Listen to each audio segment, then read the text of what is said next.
বন্ধুরা, আশা করি আপনারা সকলেই ভালো আছেন। আজ আমি আমার যে শখ, সেই শখের ছাদ বাগান, সেই শখের ছাদ বাগান আপনাদেরকে দেখানোর চেষ্টা করব।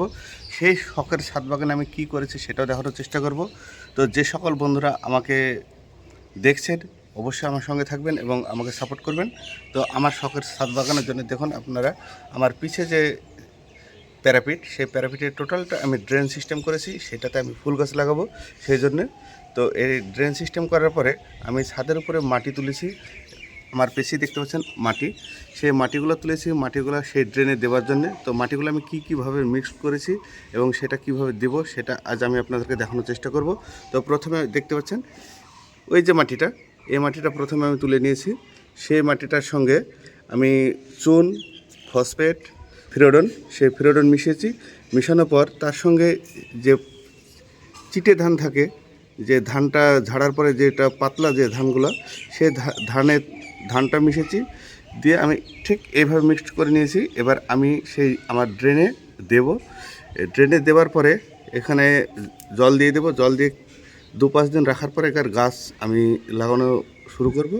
তো অনেক গাছ আমার পিছনে দেখতে পাবেন, অনেক গাছ নিচে আছে, পিছনে আছে, এগুলো সবগুলোই লাগাবো আমি। তো আমি কীভাবে এই ড্রেনটাতে আমি দেব এবং কিভাবে আমি মাটিগুলো দেব সেটাই আপনাদেরকে দেখানোর চেষ্টা করব। তো আমার সঙ্গে থাকবেন এবং আমাকে সাপোর্ট করবেন। মাটি মিক্সড করা কাজ শুরু হয়েছে এভাবে। এইখানে চুন, পটাশ সব কিছু দিয়ে মাটি মিক্সড হচ্ছে শুধু গাছ লাগানোর জন্য।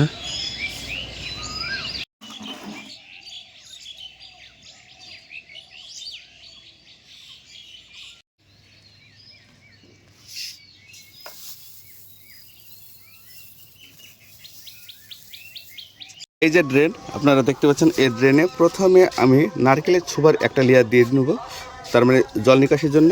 আর এটা দিয়ে যে জল ভিতরের দিকে আসবে, তো আমি সেই জন্য নারকেলের ছোবাটা প্রথমে দিয়ে নেব। সেটা কীভাবে দেবো সেটা দেখুন। এই যে নারকেলের ছোবা আপনারা দেখতে পাচ্ছেন, এই নারকেলের ছোবাটাকে আমি একদম পাতলা করে টোটালটা আমি দিয়ে দেবো এইভাবে। ঠিক এইভাবে আপনারা দেখতেছেন, ঠিক এইভাবে পুরোটা আমি দিয়ে দেবো। তার মানে নিচের যে জল নিকাশি ব্যবস্থাটা সেটা যেন ঠিক থাকে সেই কারণে। আর ড্রেনের কাছে একদম পাতলা যে ছোবাটা আমি সেটা দেব। তো এভাবে আমি দিয়ে নেব, তারপরে মাটিটা দেব। দেখুন এই যে ছোবা দেওয়ার যে লেয়ারটা সেটা সম্পূর্ণ হয়েছে, আপনারা দেখতে পাচ্ছেন আমি কীভাবে ছোবাটা দিয়েছি। তো এবার মাটিটা দেব, দেখুন ঠিক এইভাবে মাটিটা আমি ঢেলে নেব।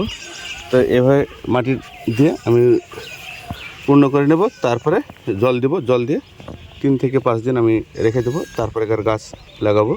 আমার যে পদ্ধতি দেখেছি, এটা যদি আপনাদের ভালো লেগে থাকে তাহলে ভিডিওটাকে শেয়ার করবেন, কমেন্ট করবেন। তো আজ এ পর্যন্তই। ওকে, বাই।